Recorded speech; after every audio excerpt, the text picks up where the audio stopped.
सभी मसीह भाइयों को एक बार फिर हमारे उद्धारकर्ता प्रभु यीशु मसीह के नाम से जय मसीह की। तो आज जो मैं आपके सामने विषय पेश करने जा रहा हूँ, क्या मरने वाले प्रेत आत्मा बनकर इस पृथ्वी पर आ सकते हैं। फिर से कहना चाहूँगा, क्या मरने वाले मनुष्य मरने के बाद इस पृथ्वी पर प्रेत आत्मा बनकर आ सकते हैं। ये प्रश्न जो है इस संसार में एक सबसे बड़ा प्रश्न कहा जा सकता है। क्यों? क्योंकि इस संसार के लगभग हर देश में, हर शहर में इस प्रकार की बातें हम सुनते हैं, इस प्रकार की बातों को हम कहते भी हैं कि फलाने व्यक्ति की फलाने जगह डेथ हुई है और वो अपनी इच्छाओं को पूरा करने के लिए दोबारा इस पृथ्वी पर आए हैं। खासकर हमारे भारत देश में इन चीज़ों का चलन ज़्यादा है। कैसे ज़्यादा है आप सभी जानते हैं। अक्सर क्या होता है, कुछ महिलाओं को कुछ ऐसी समस्याएं आती है, उन समस्याओं में अधिकांश समय में हम ये देखते हैं वो परेशान रहती हैं।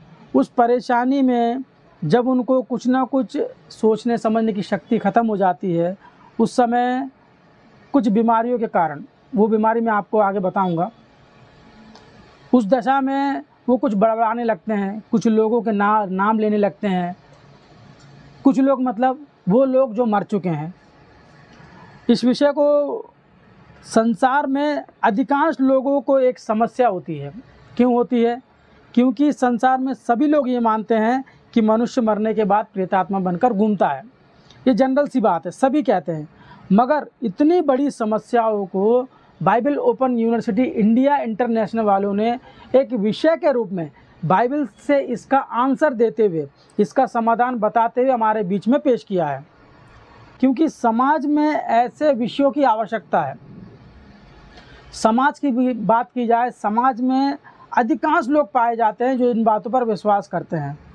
अन्य जातियों में बहुत से ऐसे लोग हैं, मगर हम अन्य जातियों तक नहीं जाएंगे।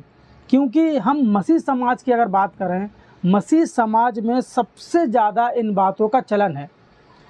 तो क्या होता है, ऐसी बातें सुनने के बाद मसीह लोगों ने इसका खंडन करने की बजाय इसका समर्थन चालू कर दिया। समर्थन मतलब आप समझते हैं, ऐसे लोगों के लिए मसीह समाज के बड़े बुजुर्ग पासवान क्या करने लगे, जाकर उनके लिए प्रार्थनाएं करने लगे कि वो दुष्ट आत्मा उनके भीतर से निकल जाए। वो दुष्ट आत्मा क्या करता है, उनको परेशान करता है। इसलिए वो लोग जाते हैं, कलीसिया के मेंबर हों, कलीसिया के पासवान हों, चले जाते हैं, उनसे क्या कहते हैं कि आपके अंदर जो आत्मा है वो आपको परेशान करती है। इस आत्मा को भगाने के लिए जो हमारे पास पवित्र शास्त्र बाइबल है, उस बाइबल से उस महिला को मारने लगते हैं, उसका भूत निकालने लगते हैं। ये सारी चीज़ें जनरल हम देखते रहते हैं, आज भी स्टिल अभी भी हम इन बातों को देखते हैं। तो प्रश्न ये उठता है कि क्या कोई मरने वाला व्यक्ति दोबारा इस पृथ्वी पर आ सकता है। इसमें मैंने 4-5 पॉइंट आपको बताए हैं, इनमें मैंने बनाए हैं। मैं आपको एक एक चीज़ एक एक क्रमानुसार आपको बताऊंगा। 5 पॉइंट मैं बनाया हूँ, 5 या 6 जो हैं, उन पॉइंटों में आप एक एक चीज़ आप अच्छे समझ जाएंगे कि क्या मरने वाले जो लोग हैं वो प्रेतात्मा बनकर आएंगे। क्योंकि हम देखते हैं अधिकांश जगह देखा गया है, जो 10 साल पहले जो व्यक्ति की मृत्यु हो जाती है, उस व्यक्ति की आत्मा लोगों के अनुसार उस घर की छोटी से छोटी महिला जो होती है उसके भीतर जाती है। उसके बाद वो महिला क्या करती है, वो लड़की क्या करती है, उसके समय की जो बातें हैं वो बातें हमारे बीच में बोलने लगती है। तो लोगों का विश्वास उस पर बढ़ गया है कि आत्माएं लौटकर आती हैं। तो प्रिय भाइयों और बहनों, ये सारी समस्याएं जो हैं हम समाज में देखते हैं। समाज में बहुत सारे ग्रंथ भी हैं, समाज में बहुत सारे धर्म गुरु भी हैं, समाज में बहुत सारे काउंसलर भी हैं। क्या ऐसी समस्याओं पर बात करने वाला आपको कोई व्यक्ति दिखता है? कहीं नहीं दिखेगा। क्या ऐसा कोई ग्रंथ है कि इन बातों पर बात करें? कहीं नहीं दिखता। सिर्फ बाइबल एकमात्र ऐसी पुस्तक है जो इन बातों का खंडन करती है, इन बातों को एक हिसाब से हमारे समक्ष प्रस्तुत करती है कि ये बातें बाइबल के अनुसार गलत है। कैसे गलत है? आप जब इस विषय को सुनेंगे तो आपको माइंड जो सेटअप है ना वो क्लियर हो जाएगा कि मरने वाला व्यक्ति दोबारा इस संसार में प्रवेश नहीं कर सकता। क्योंकि हमारे पास बाइबल का आधार है और उस आधार को हम आज पेश करते हैं। तो ये सारी चीज़ें क्यों अचानक से हम क्यों बात करने लगे इस भूत प्रेत के बारे में? क्या होता है इस समाज में भूत प्रेत ये सारी चीज़ें हम कहाँ से देखते हैं? एक्चुअल में क्या होता है, ये सारी चीज़ें दो माध्यम से हमारे बीच में आती हैं, तीन माध्यम अगर कहा जाए।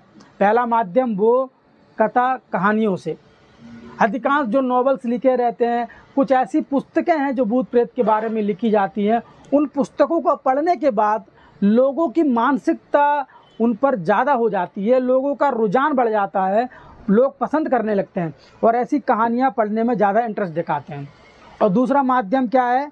फिल्में, सिने मीडिया जिसे हम कहते हैं। फिल्मों के माध्यम से अधिकांश इन बातों का प्रचार किया जा रहा है और जाता ही रहेगा, क्योंकि जो सिने मीडिया के जो लोग हैं, जो डायरेक्टर हैं, जो निर्देशक हैं, वो क्या चाहते हैं? आपसे मुझसे पैसा कमाना चाहते हैं। वो ऐसी स्टोरी आपके सामने रखते हैं, ऐसे थ्रिलिंग के साथ, इतने सस्पेंस के साथ, मजबूरी में आप देखते हैं और आपको अच्छी लगती है। और तीसरा जो माध्यम है, हमारे जो बड़े बुज़ुर्ग हैं, आज से 50 साल पहले हम बैक हो जाएं तो हमारे पास जो बड़े बुज़ुर्ग थे वो अधिकांश क्या थे? अनपढ़ थे, अशिक्षित थे। ऐसे लोगों के बीच जब कोई घटना होती है, किसी बीमारी से कोई लोग मर जाते हैं, किसी बीमारी का इलाज नहीं है, उदाहरण के लिए एड्स जैसी बीमारी सन 1980 में इसकी पहचान की गई, मगर हमारे भारत देश में बहुत बाद में हुआ। गाँवों में जब अवैध यौन संबंध से किसी को बीमारी हो जाती है, जब डॉक्टर उनका इलाज करते हैं, दवाइयाँ देते हैं, उनका जो मेडिसिन कोर्स होता है वो पूरा हो जाता है, मगर उनके शरीर में कोई फ़र्क नहीं पड़ता और धीरे धीरे धीरे वो शरीर से दुर्बल हो जाता है, दुबला पतला हो जाता है और एक दिन मर जाता है। तो ऐसी अवस्था में जो आधुनिक डॉक्टर जो हैं उन्होंने तो पता लगा लिया, मगर जो पूर्व में अधिकांश लोग किस पे डिपेंड होते थे? आयुर्वेद पे। और आयुर्वेद के डॉक्टर जो है वो स्कैनिंग वगैरह नहीं करते, तो उनका अधिकांश लोगों का मानना ये है कि ये किसी बुरी बला का साया है, किसी आत्मा ने इसको जकड़ लिया है, इसलिए वो स्वस्थ नहीं हो पा रहा है और इसकी मृत्यु हो गई है। अल्टीमेटली उनका कहना ये होता है किसी बुरी आत्मा का साया इस पर पड़ा है। तो ये सारी चीज़ें हमारे बुज़ुर्गों से भी हमारे पास आई और उसके बाद बचपन से हम इन बातों पर क्यों इंटरेस्ट दिखाने लगे? क्यों? बचपन में जो हमारी माता पिता होते हैं, हमारे माता पिता ने हमसे क्या कहा? बचपन में हमें डराने के लिए, हमें खाना खिलाने के लिए, हमसे अच्छे काम कराने के लिए, घर में बैठालने के लिए उनके द्वारा हमेशा एक बात कही जाती है, बाहर घूमने मत जाओ, बाहर कौन है? भूत है, यहाँ वहाँ अकेले मत जाना, भूत घूमते हैं। ऐसी चीज़ें हम बचपन से सुनते आए हैं, तो हमें क्या लगता है कि मेरे माता पिता ने यदि मुझसे कहा है तो वो झूठ नहीं कहा। तो ऐसी छोटी छोटी चीज़ें जो हैं हमारे बीच में इन बातों को बड़े स्तर पर ला के रखती हैं। ये चार जो कारण हैं, और उसके अलावा इनको बढ़ावा देने वाले लोग कौन हैं? आप हैरान करोगे, मैं एक बात आपको बताना चाहता हूँ कि इन सभी चीज़ों को बढ़ावा देने वाले हमारे मसीह पासवान हैं। क्यों? किसी के घर में प्रेयर के लिए जाते हैं, उनके घर में कोई समस्या होती है, उनको सबसे पहले उनके लिए क्या एक शब्द निकालते हैं कि आपके घर में किसी दुष्ट आत्मा का साया है, आपके घर में कोई ऐसी आत्मा है जो आपको परेशान करती है, आपके घर में कोई ऐसा है जो आपको बढ़ने नहीं दे रहा है, आपके बीमारियों का कारण क्या है? वो दुष्ट आत्मा है। तो ऐसी सारी समस्याएं हम प्राचीन काल से लेकर अभी तक देख ही रहे हैं। तो क्या इसका इलाज नहीं है? और कुछ लोगों ने, खासकर मसीह लोगों ने क्या किया है? इसको अपना व्यापार बना लिया है। अधिकांश प्रचारों में हम देखते हैं लोग गिर के बिलखते हुए रोते हैं, उन कपड़े फाड़ते हैं, चिल्लाते हैं, चीखते हैं, और कई लोगों ने यह भी कहा है इनके अंदर दुष्ट आत्मा है, इनके अंदर नागिन की आत्मा है, इनके अंदर फलाने की आत्मा है, इनके अंदर ढिकाने की आत्मा है। वीडियो आप सबने देखा होगा। इस समय मीडिया का ज़माना ऐसा है, सोशल मीडिया का, कि हर वीडियो 2 मिनट में वायरल हो जाती है। हमने बहुत सारे वीडियो ऐसे देखे हैं। ये सारे कारण जो हैं हम देखते हैं, मगर क्या कोई मनुष्य मरने के बाद इस पृथ्वी पर दोबारा आ सकता है? तो ये सारी चीज़ें सबसे मेन, अगर हम अन्य जातियों से पूछते हैं, खासकर हिंदू धर्म वालों से, तो उनका मत है, उनका सोच है, उनका विचार है, उनका सोचना ये होता है कि जो व्यक्ति मर चुका है उसकी कुछ इच्छाएं रहती हैं, उसकी कुछ सोच रहती है, वो अपने अधूरे सोच के साथ मर जाता है, तो उसकी आत्मा वो इच्छाएं पूरा करने के लिए दोबारा हमारे बीच आती है। और सेकेंडरी दूसरे लोग कुछ इस प्रकार से बात करते हैं कि जो व्यक्ति, किसी की मृत्यु हो जाती है, किसी को मार दिया जाता है, किसी का मर्डर हो जाता है, तो वे व्यक्ति उस व्यक्ति से बदला लेने के लिए दोबारा इस पृथ्वी पर आते हैं। ये सांसारिक बातें हम सब सुनते हैं, सुन रहे हैं। बाइबल इस पर क्या कहती है? क्योंकि बाइबल का जानना इसीलिए ज़रूरी है कि संसार की एकमात्र ऐसी पुस्तक है जो आत्माओं के विषय में बताती है। स्पष्ट रूप से आत्माओं के विषय में बाइबल में लिखा है। क्यों लिखा है, किस लिए लिखा है, इस रीज़न के बारे में आप जानते हैं। क्योंकि बाइबल जो है किसकी पुस्तक है? परमेश्वर की पुस्तक। मानव सभ्यता में, मानव इतिहास में ऐसी कोई समस्या नहीं है जिसका समाधान बाइबल से नहीं निकाला जा सकता। हर समस्या का समाधान है, बशर्ते कि हमें देखना है, हमें बाइबल का परिशीलन करना है। तो प्रिय भाइयों बहनों, अब चलते हैं विषय पर। सबसे पहला पॉइंट जो है मैं आपके बीच में ये रखना चाहता हूँ, क्या आत्माएं मतलब मनुष्य मरने के बाद दोबारा आ सकती हैं? बाइबल इस पर क्या कहती हैं? तो सबसे पहले आइए हम बाइबल में से देख लेते हैं। अय्यूब की पुस्तक से, अय्यूब की पुस्तक 7वां अध्याय उसका 9वां वचन। अय्यूब की पुस्तक 7वां अध्याय उसका 9वां वचन। जैसे बादल छटकर लोप हो जाता है, वैसे ही अधोलोक में उतरने वाला फिर वहां से नहीं लौट सकता।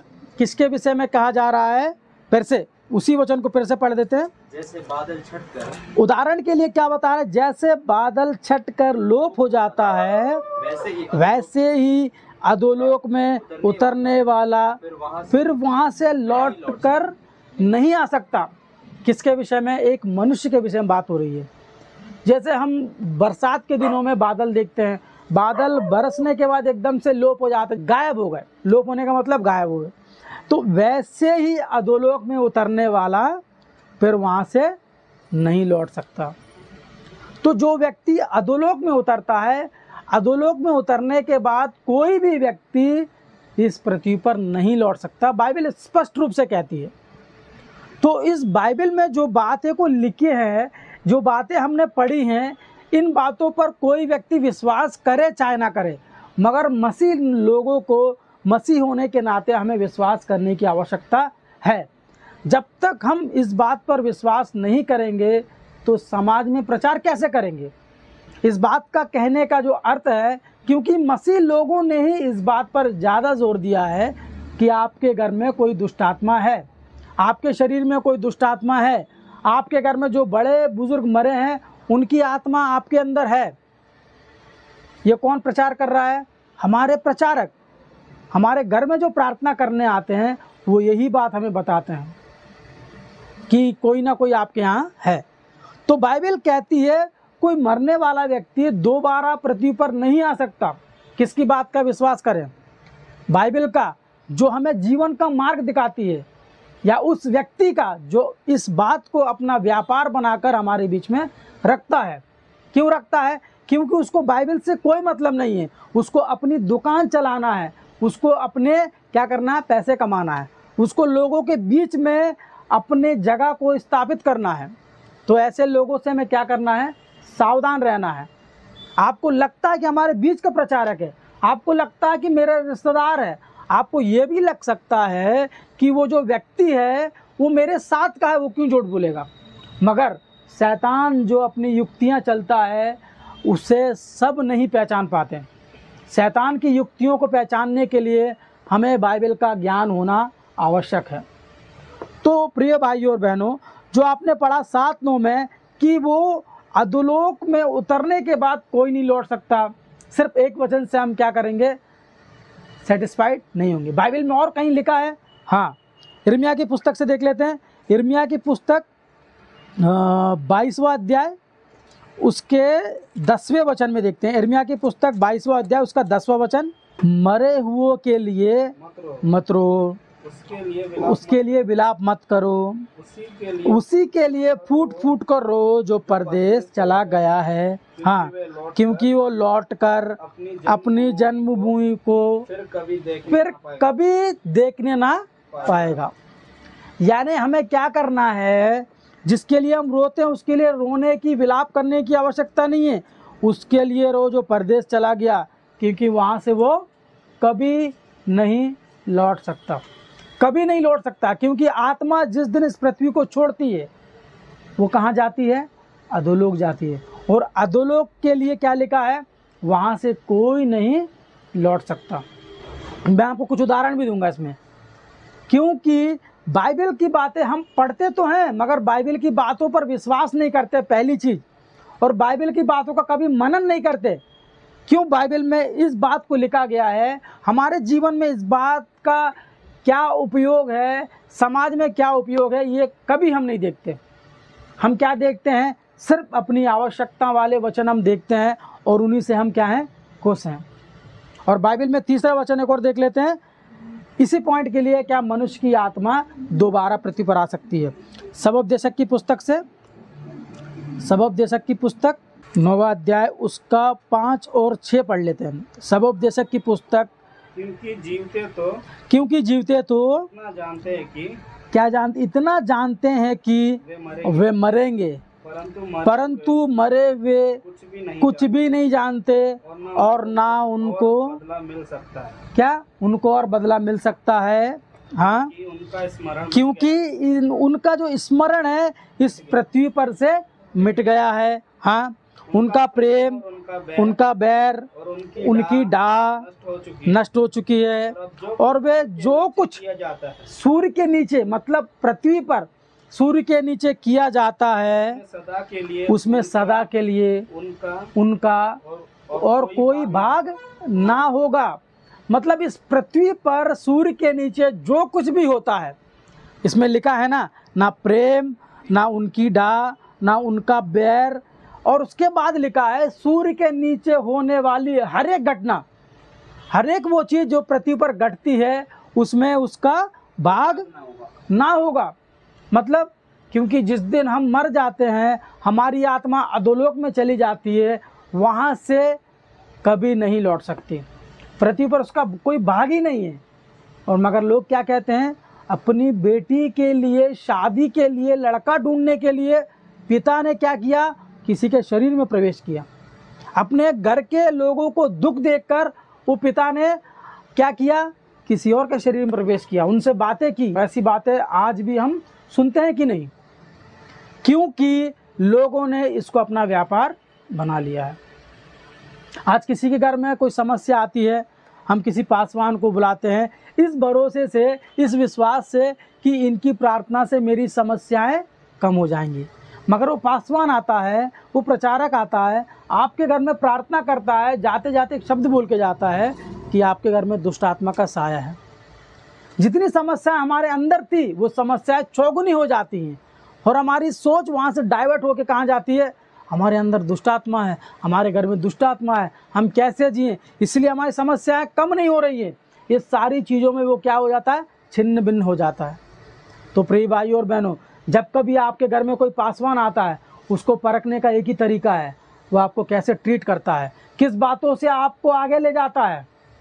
तो सावधान रहिए, अंत के दिनों में हम क्या कर रहे हैं? जी रहे हैं। तो जो मैंने आपको बताया, क्या मनुष्य की आत्मा पृथ्वी पर आ सकती है, इसके मैंने 3 पॉइंट बताए। इन तीनों में आपको कोई कन्फ्यूज़न है? स्पष्ट बाइबल कहती है कि मरने के बाद जैसे बादल छटकर लोप हो जाते हैं वैसे अधोलोक में उतरने वाला व्यक्ति कभी लौटकर नहीं आता। उदाहरण के लिए बचपन से हम संडे स्कूल में एक बात सुनते हैं धनवान व्यक्ति और निर्धन लाजर के विषय में। क्या होता है? जब धनवान लाजर मर जाता है क्षणिक भर में कहाँ मिलता है? वो नरक की आग में मिलता है। और वहाँ अब्राहम से एक प्रश्न करता है। क्या करता है? हे पिता अब्राहम, मेरे 5 और भाई हैं, क्या मैं उनके पास जाकर ये दशा में उनको सुना सकता हूँ? तो अब्राहम क्या कहते हैं? तुम्हारा भाग खत्म, अब जो भी है वहाँ मूसा की व्यवस्था है, उस पर विश्वास करेंगे और अपना जीवन सुधारेंगे। यदि ऐसी बात होती तो वो जो धनवान व्यक्ति था अब्राहम से विनती कर रहा था, उसकी आत्मा उस समय क्यों नहीं पहुंची? मगर हम लोगों की आत्मा जब चाहे जब हमारे पास आ जाती है। बाइबल क्या कहती है? उस अग्नि के बीच और शांतिदायक जगह के बीच एक विशाल गड्ढा है। जब उस गड्ढे को उस प्रदेश में हम पार नहीं कर पा रहे हैं तो 3 लोगों को पार करके पृथ्वी पर कैसे आ सकते हैं? आप समझ पा रहे जो मैं कह रहा हूँ? क्योंकि अब्राहम, निर्धन लाजर एक जगह बैठे थे और सामने से वो धनवान व्यक्ति उनको देखता हुआ क्या कहता है कि मेरे 5 भाई हैं, क्या मैं वहाँ जा सकता हूँ? तो अब्राहम कहते हैं तू वहाँ से यहाँ तक नहीं आ सकता, तो पृथ्वी लोक कैसे जाएगा? तो कैसे आज हमारे पूर्वज हमारे शरीर में प्रवेश कर रहे हैं, हमारे घरों में प्रवेश कर रहे हैं? क्यों लोग अपने आप को किसी के आत्मा आने का जो अनुभव करते हैं वो क्यों करते हैं, ये भी मैं आपको बताऊंगा। मसीह लोगों में हमने सुना है हमारे दादा मर जाते हैं, वो पता चला पोती के शरीर में आकर कहते हैं कि मुझे क्या खाना है?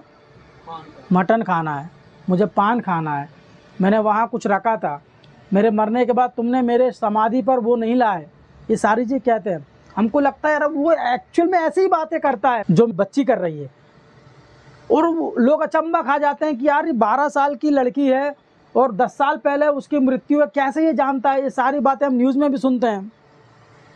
अक्सर क्या होता है, ये सारी चीज़ें जो हमारा प्रेम होता है, अच्छे सुनना इस बात को, जो लड़की अपने माता पिता से अत्यधिक प्रेम करती है, उनके प्रेम में पलती है, जब उसकी शादी हो जाती है, शादी होने के बाद दूसरे परिवार में जाती है, दूसरे परिवार में वहाँ जो हिंसा का सामना करती है, चाहे पति से हो, चाहे सास ससुर से हो, चाहे कोई और से हो, तो वो सारी चीज़ें जब वो डेली सुनती है, उनकी गालियाँ, उनकी ताड़ना सुनती है, तो उसको कौन याद आता है?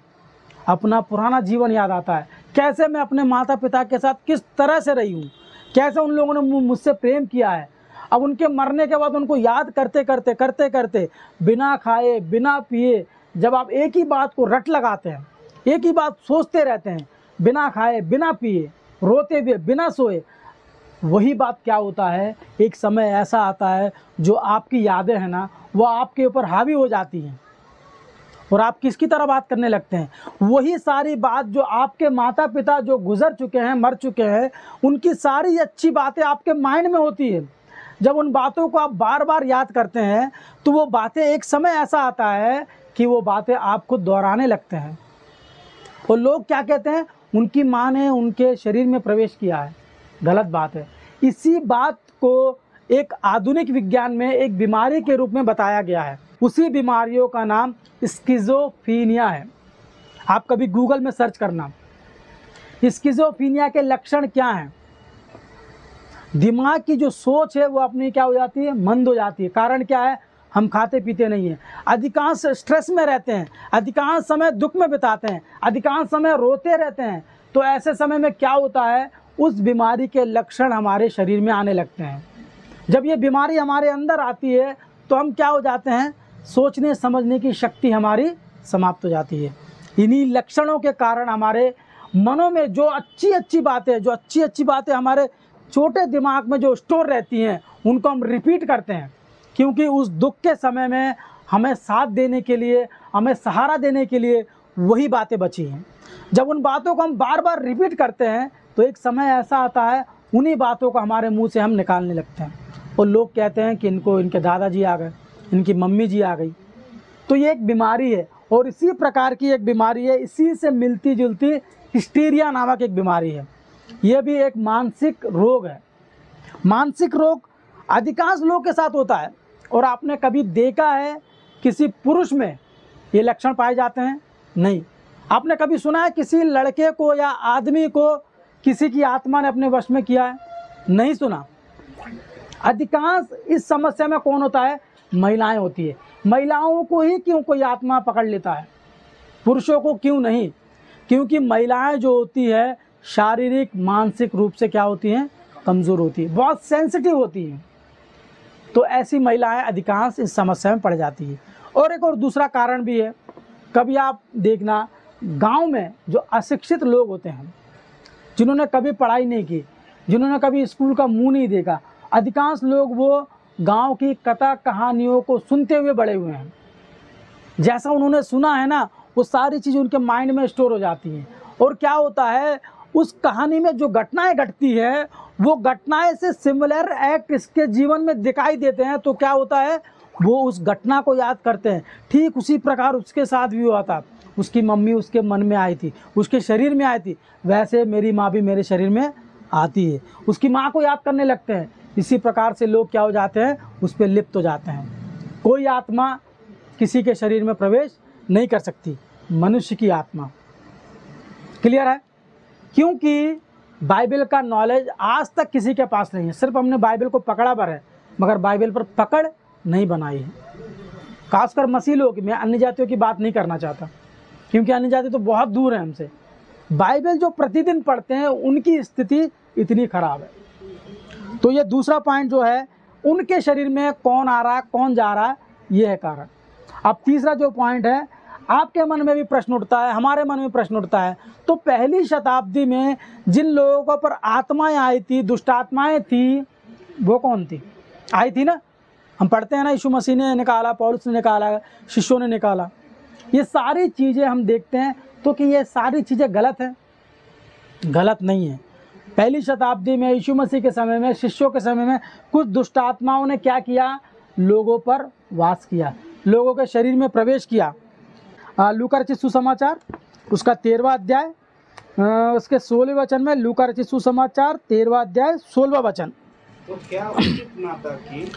क्या उचित ना था कि यह स्त्री जो अब्राहम की बेटी है, जिसे शैतान ने 18 वर्ष से बांध रखा था, सब्त के दिन, आप समझ गए? यीशु मसीह ने एक महिलाओं को सब्त के दिन, विश्राम के दिन क्या किया? दुष्ट आत्मा से चंगा किया। तो हम कैसे कह सकते हैं कि लोगों के शरीर में दुष्ट आत्माएं प्रवेश नहीं करती? जो हमने बाइबल में कुछ बातें पढ़ी, उन बातों को पढ़ने के बाद और इन बातों को पढ़ने के बाद ऑटोमेटिक हमें क्या लगता है? बहुत डिफरेंस इन बातों में लगता है ना।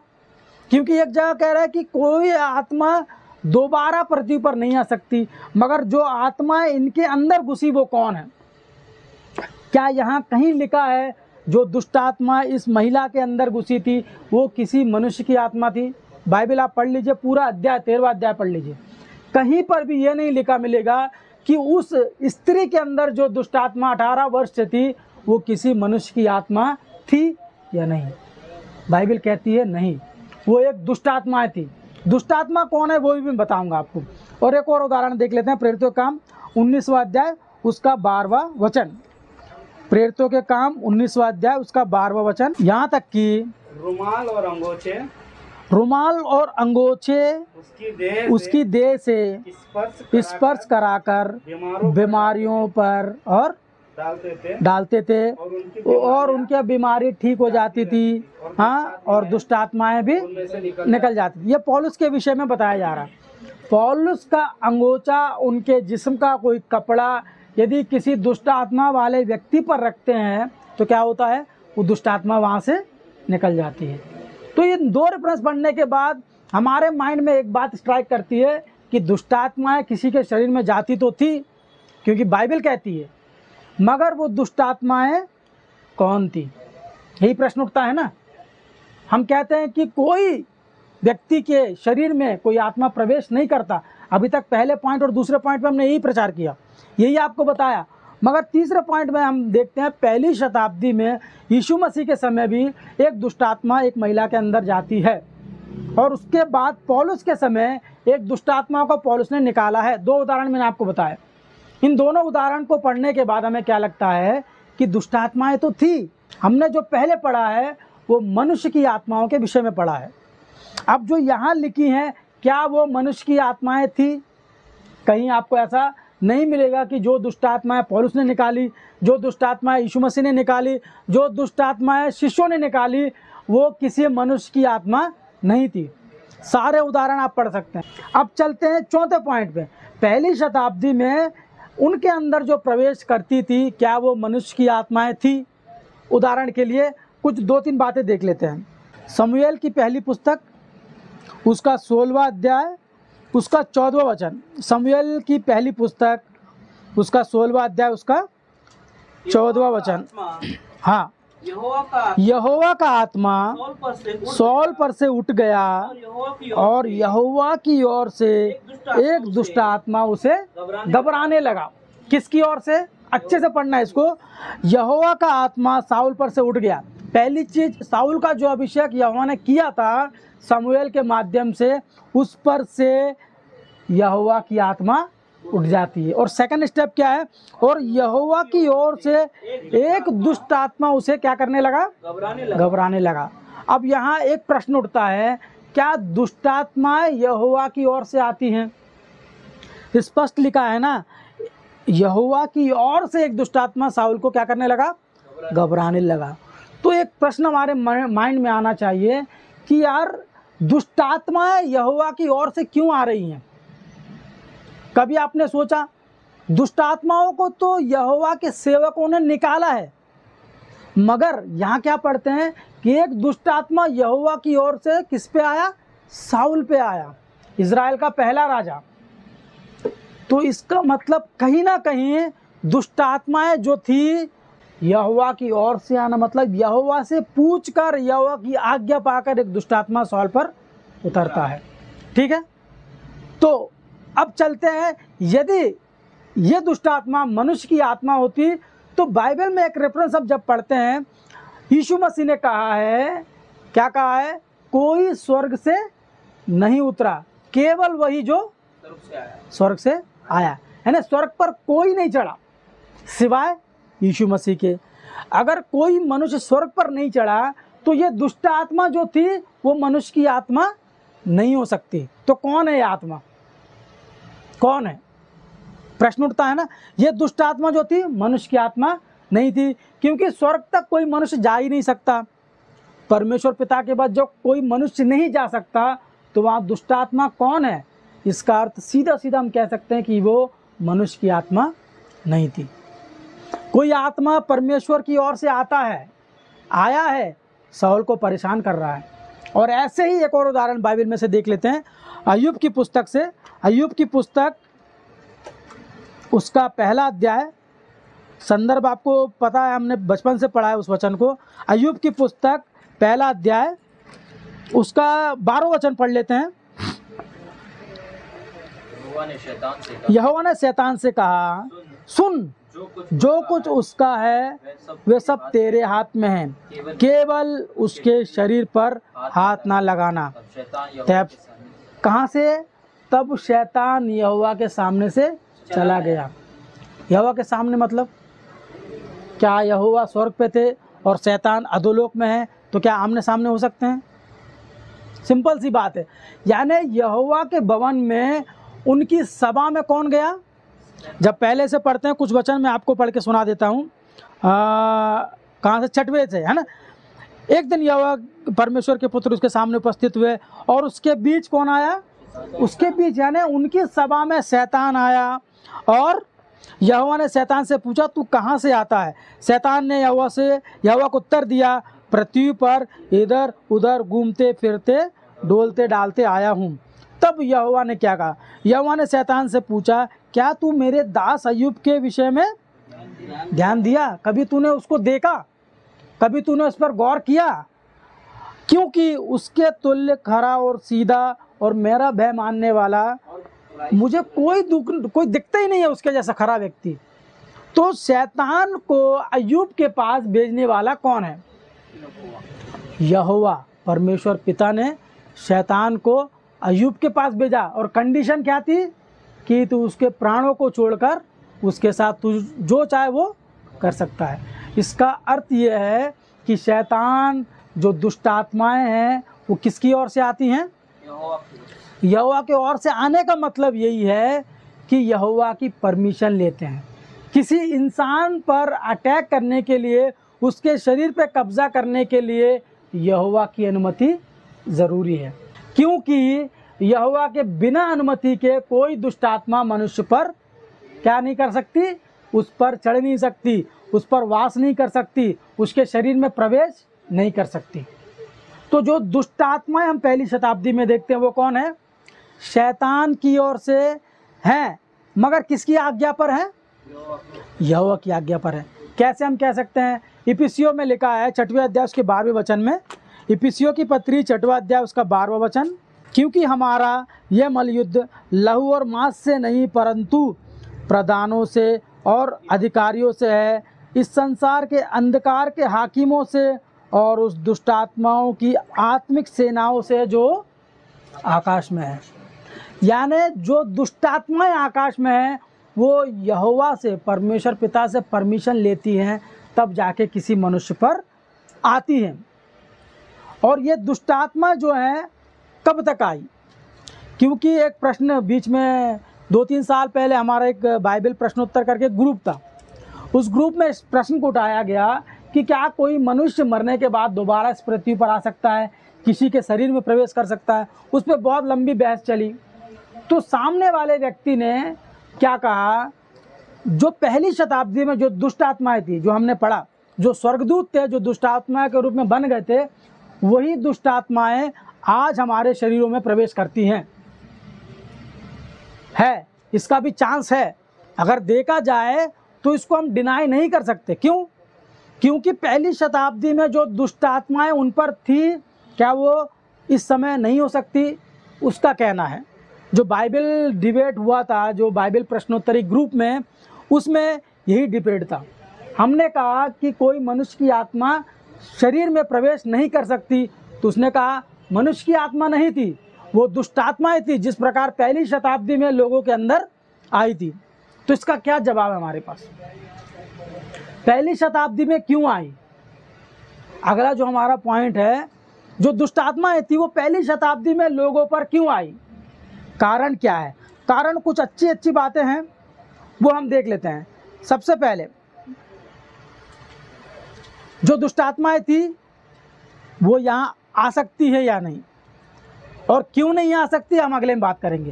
पहली चीज, जो पहली शताब्दी में दो दुष्ट आत्माएं लोगों पर आती थी, क्या आज भी वर्तमान में बाइबल पूरा होने के बाद हमारे शरीर में आ सकती हैं? तो बाइबल में कुछ 2 रेफरेंस और देख लेते हैं इस पॉइंट के लिए।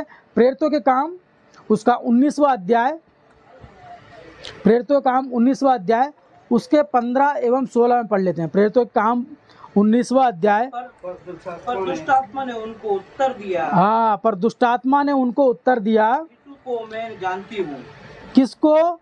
यीशु को मैं जानती हूँ, और पौलुस को भी पहचानती हूँ, परंतु तुम कौन हो? परंतु तुम कौन हो? और उस पर क्या हुआ? उसके बाद उस दुष्ट आत्मा ने उस पर लपक कर उसको घायल किया, और वो क्या है, नंगे होकर वहाँ से भागे। तो संदर्भ क्या है? इफिसस नगर में क्या होता है, एक प्रधान याजक होता है, उसके 7 बेटे होते हैं। वो क्या काम करते हैं? तांत्रिक का काम, जादू टोना का काम। जब इफिसस नगर में पौलुस ने अपने प्रचार के दौरान यीशु मसीह के नाम से कुछ लोगों की दुष्ट आत्माएं निकाली, जब 19वां अध्याय पूरा पढ़ेंगे तो आपको ये सारी चीज़ समझ में आ जाएंगी। जब उन्होंने दुष्ट आत्माएं निकाली तो इन लोगों ने क्या देखा, जो पौलुस बोलता है यीशु के नाम से चला जा, तो दुष्ट आत्माएं डर कर उसके शरीर से निकल जाती थी। ये किसने देखा? उन लड़कों ने या उन लोगों ने देखा। ठीक है, उन लोगों ने देखने के बाद जो प्रधान याजक के 7 पुत्र थे, ठीक है, उन्होंने क्या किया, यही चाल, यही बात जो पौलुस करता था वही बात उन्होंने वहाँ रिपीट की। पौलुस क्या करता था? किस नाम से दुष्ट आत्माएं निकाली? किस नाम से? यीशु मसीह के नाम से उनको आज्ञा देता था और दुष्ट आत्माएं निकल जाती थी। जब इन बातों को देखा उन लोगों ने तो क्या किया, ये तो बड़ा सरल मंत्र है, इसको तो कोई भी बोल सकता है, और इस नाम में शक्ति है और दुष्ट आत्माएं जा रही हैं। तो इसी नाम का प्रयोग यानी क्या किया, मैं 14वें वचन से पढ़ देता हूँ। और सिकवा नामक एक यहूदी प्रधान याजक के 7 पुत्र थे जो ऐसा ही किया करते थे। पर कैसा किया करते थे? पौलुस की तरह यीशु मसीह के नाम से भगाने की कोशिश करते थे। उसके बाद शैतान के पास गए, दुष्ट आत्माओं को क्या किया, यीशु को मैं जानती हूँ। उस दुष्ट आत्मा ने उनसे क्या कहा, मैं यीशु को जानती हूँ और पौलुस को भी जानती हूँ, तुम कौन हो? यहाँ 3 चीज़ें स्पष्ट कही गई हैं। पहली चीज़, वो दुष्ट आत्मा यीशु मसीह को जानती थी और पौलुस को भी पहचानती थी, मगर तुम कौन हो? एक प्रश्न हमारे मन में उठना चाहिए इसको पढ़ने के बाद, यदि पौलुस ने यीशु मसीह के नाम से उस दुष्ट आत्मा को निकाला, तो उसके बाद उस प्रधान याजकों के लड़कों ने यीशु मसीह के नाम से उस दुष्ट आत्मा को क्यों नहीं निकाल पाए? क्या यीशु मसीह के नाम में शक्ति नहीं रही? यही लग रहा है ना हमें। पौलुस ने जब यीशु मसीह का नाम लिया तो दुष्ट आत्माएं जाती रही, मगर वही नाम जब स्किवा प्रधान याजक के लड़कों ने लिया तो दुष्ट आत्मा उल्टा उनसे क्या कहता है? मैं तो यीशु मसीह को भी जानती हूँ, पौलुस को भी जानती हूँ, तू कौन है इस नाम का उपयोग करने वाला? अब प्रश्न ये उठता है, क्यों नहीं गई? यीशु मसीह के नाम में क्या शक्ति नहीं है? क्योंकि आज जो प्रचारक, आज जो पासवान लोगों के शरीर में से आत्मा निकालते हैं, किस नाम का उपयोग करते हैं? यीशु मसीह के नाम पे मैं तुम्हें आज्ञा देता हूँ, अभी इस शरीर को छोड़कर चला जा। ऐसा ही कुछ उस समय भी उन लोगों ने किया था, मगर उनका हाल क्या हुआ? लिखा है ना, उनका हाल क्या होता है 15 में। पर दुष्ट आत्मा ने उनको उत्तर दिया, मैं यीशु को जानती हूँ, पौलुस को भी पहचानती हूँ, तुम कौन हो? यानी मुझे भगाने वाले तुम कौन हो? इस शरीर में से तुम्हें भगाने का अधिकार किसने दिया? यही समझ में आता ना पढ़ने के बाद। यानी पौलुस ने भगाया ठीक है, यीशु मसीह ने भगाया ठीक है, तेरे पास अधिकार कहाँ से आया? यही लगता है ना इसको पढ़ने के बाद। यानी वो अधिकार उसके पास नहीं था। और उसके बाद क्या होता है 16वें वचन में, लपक कर और उन्हें वश में लाकर उन पर ऐसा उपद्रव किया कि वे नंगे और घायल होकर उस घर से निकल भागे। इसका अर्थ यह है कि पहली शताब्दी में जो दुष्ट आत्माएं थी, जो शिष्यों के कहने से, यीशु मसीह के कहने से जाती थी, उसी नाम को जब कोई दूसरा दोहराता है तो दुष्ट आत्माएं उसके शरीर से नहीं जा रही हैं। कारण एक ही है। हमारे माइंड में एक प्रश्न होना चाहिए, हमारे माइंड में एक बात स्ट्राइक करनी चाहिए, क्यों प्रभु ऐसा क्यों? तेरे नाम को कोई पौलुस बोलता है तो उस पर कार्य हो रहा है, जब मैं बोल रहा हूँ उस पर कार्य क्यों नहीं हो रहा? तो उसका सीधा सीधा एक उदाहरण है। पहली शताब्दी में परमेश्वर पिता की एक योजना थी। उस समय जो पुस्तक बाइबल हम पढ़ते हैं वो पुस्तक कंप्लीट नहीं हुई। मतलब जिस पुस्तक को आज हम खोल के आपके सामने पढ़ रहे हैं वो पुस्तक उस समय मौजूद नहीं थी। सर्वसत्य मतलब नया नियम उस समय नहीं था। तो इसीलिए दुष्ट आत्माओं ने क्या किया? यीशु मसीह के कहे अनुसार शरीर को छोड़ा, पौलुस के कहे अनुसार शरीर को छोड़ा। और उसका कहने के पीछे का कारण हम जब देखते हैं तो परमेश्वर पिता की एक योजना हमें दिखती है। परमेश्वर पिता की योजना से शैतान कहाँ आता है? पृथ्वी पर आता है। उसी प्रकार पहली शताब्दी में परमेश्वर पिता की योजना के अनुसार वो दुष्ट आत्माएं लोगों पर आती थी और लोगों को उस दुष्ट आत्माओं से मुक्त करने का अधिकार किसके पास था? किसके पास था? शिष्यों के पास, यीशु मसीह के पास। क्यों था भाई? क्यों था उनके पास? कारण यही था कि जो प्रचार यीशु मसीह कर रहे हैं, जो प्रचार पौलुस कर रहा है, उसको सिद्ध करने के लिए उनको कुछ ना कुछ करने की आवश्यकता थी कि जो मैं बात कह रहा हूँ वो बात 100% सही है प्रमाण के साथ। तो वही बात हमने यहाँ पढ़ा है। पौलुस को जानती हूँ, यीशु मसीह को जानती हूँ, तू कौन है? यानी तेरे पास वो अधिकार परमेश्वर पिता ने नहीं दिया। मैं उसके कहने पे जा सकती हूँ, तेरे कहने पे कभी नहीं जाऊंगी। मतलब परमेश्वर पिता ने बोला है कि मेरा लड़का आएगा, मेरा प्रिय पुत्र आएगा, तुमसे कहेगा कि शरीर को छोड़ के जाना है, तो तुम्हें क्या करना है? इस शरीर को छोड़ना है। उसके बाद शिष्य आएंगे, मेरे अनुसरण करने वाले आएंगे, वो भी कहेंगे तो अब भी तुम्हें छोड़ के जाना पड़ेगा। तो ये सब इसीलिए हुआ कि परमेश्वर की योजना जो इस पुस्तक में थी वो हमारे पास आना आवश्यक था। तो एक और वचन देख लेते हैं मरकुस रचित सुसमाचार से, जो इन बातों को भल देता है। मरकुस रचित सुसमाचार 16वां अध्याय उसका 20वां वचन, 16वां अध्याय उसका 20वां वचन।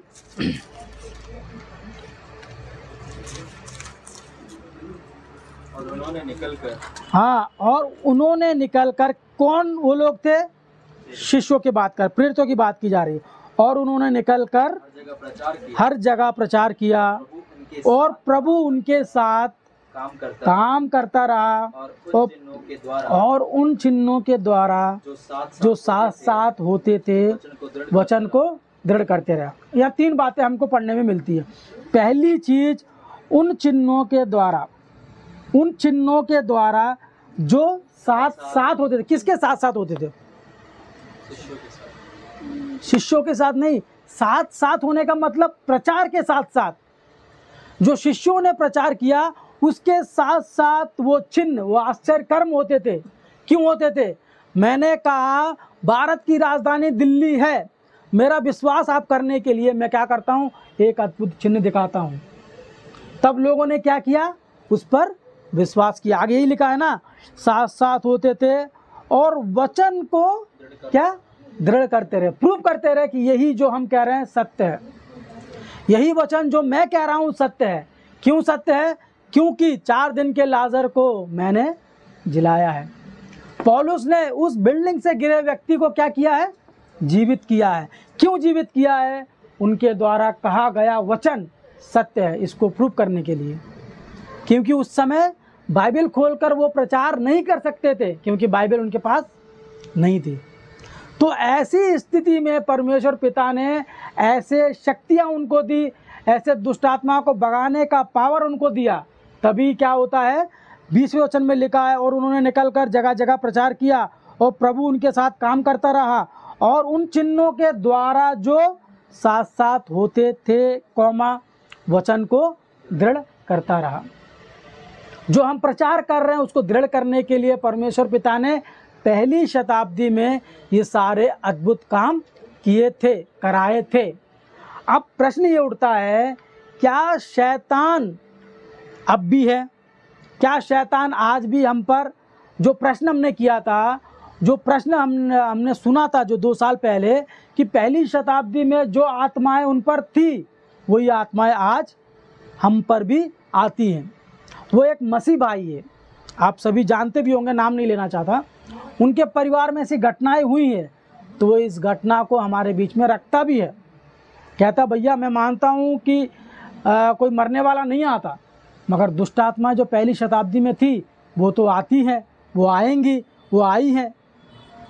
तो उसके लिए एक यही मैंने उदाहरण दिया है कि पहली शताब्दी में एक विशेष काम उनसे कराना था। तभी परमेश्वर पिता ने शमूएल के समय यूज़ किया, अय्यूब के समय यूज़ किया, और किसके समय? यीशु मसीह के समय यूज़ किया, शिष्यों के समय यूज़ किया, और हमारे समय यूज़ करने की आवश्यकता नहीं है। क्यों नहीं है? क्योंकि 64 पुस्तकों की बाइबल हमारे पास क्या है? कंप्लीट है, परिपूर्ण है, सर्वसत्य हमारे पास आ चुका है। तो क्या ज़रूरत है दुष्ट आत्माओं की? हमें बाइबल लेके प्रचार करना है। यही परमेश्वर पिता की योजना है, यही दुष्ट आत्माओं की असली कहानी है। कोई मनुष्य कभी मरने के बाद इस पृथ्वी पर नहीं लौट सकता, यथार्थ सत्य है, बाइबल कहती है। और कोई दुष्ट आत्मा आज के समय किसी के शरीर पर नहीं आ सकता, यह भी बाइबल कहती है। अब शैतान क्या कर रहा है? अब प्रश्न उठता है, उस समय तो काम किया, अब शैतान क्या कर रहा है? अब उसके लिए एक लास्ट में एक वचन देख के समाप्त कर लेते हैं। पतरस की पहली पत्री उसका 5वां अध्याय उसके 8वें वचन में, पतरस के द्वारा लिखी गई पहली पत्री। हाँ, और जागते रहो क्योंकि तुम्हारा विरोधी शैतान गरजने वाले सिंह के समान इस खोज में रहता है कि किसको फाड़ खाए। ये शैतान की योजना है। उस शैतान का मुख्य टारगेट यही है। फाड़ खाने का मतलब ना उसका शरीर है, ना वो हमको खाएगा। फाड़ खाने का मतलब यही है, वह आपकी आत्मा को कहाँ डालना चाहता है? नरक में डालना चाहता है, क्योंकि उसी नरक में वो भी जलाया जाएगा। और वो चाहता है कि उसके साथ परमेश्वर की जो संतान है, हम और आप, वो उसको भी वो जलाना चाहता है। यह शैतान की योजना है। शैतान किसी के शरीर में आकर उसको परेशान नहीं करेगा। शैतान किसी पेड़ पर नहीं बैठेगा। शैतान यहाँ वहाँ नहीं घूमेगा। शैतान हमेशा आपके साथ रहता है, आपको दुष्ट काम कराता है, आपको पाप में डालता है, परमेश्वर के मार्ग से आपको दूर करता है। यही शैतान की योजना है। आपके शरीर में 1 घंटा रह के वो क्या करेगा? ये सारी चीज़ें बाइबल में लिखी हैं, मगर क्यों हमारे प्रचारक हम बाइबल नहीं पढ़ना चाहते? क्यों ऐसा प्रचार समाज में नहीं है? क्योंकि ऐसा प्रचार समाज के उत्थान के लिए आवश्यक है, समाज को ऊंचा उठाने के लिए आवश्यक है। मगर कभी भी हमारे मसीह भाई जो हैं, जो प्रचारक हैं, ऐसा प्रचार कभी नहीं करते, क्योंकि पौलुस कहते हैं ना, अंत के दिनों में लोग कथा कहानियों पर मन लगाएंगे और सत्य से मुंह फेर लेंगे। इसी प्रकार हो रहा है। जो बातें बाइबल में लिखी है एग्जैक्टली हम आज वही देख रहे हैं। जो अच्छी बातें कहता है उसको लोग सुनना नहीं चाहते हैं। कथा कहानी आप बता दो, कुछ गवाहियाँ बता दो, जैसे कल हमने एक गवाही सुनी, ऐसी गवाहियाँ लोगों को अच्छी लगती है, लोग आकर्षित होते हैं। मगर यथार्थ सत्य जो है, जो बाइबल में जो सत्य छुपा है, उसको जो कोई बताता है उसको लोग स्वीकार नहीं करते। ये सत्य है। यीशु मसीह को लोगों ने स्वीकार नहीं किया तो आप और हम क्या हैं। मगर हमारा प्रयास है इस सत्य को हमें क्या करना है, फैलाना है। क्यों फैलाना है? क्योंकि हमने सत्य को जाना है। इस सत्य को फैलाने की जवाबदारी आपकी और मेरी है। तो प्रिय भाइयों और बहनों, बाइबल के अनुसार मैंने जो आपको विषय बताया है, मैं आशा करता हूँ ये छोटा सा विषय आपको समझ में आया होगा। जो आपने सुना है, यदि आपको इसके बाद आपके मन में कुछ प्रश्न उत्पन्न हो सकते हैं तो प्लीज़ हमारे YouTube चैनल CBT जबलपुर में आप हमसे संपर्क कर इन प्रश्नों का उत्तर जान सकते हैं। तो सभी का धन्यवाद। Thank you. जय मसीह की।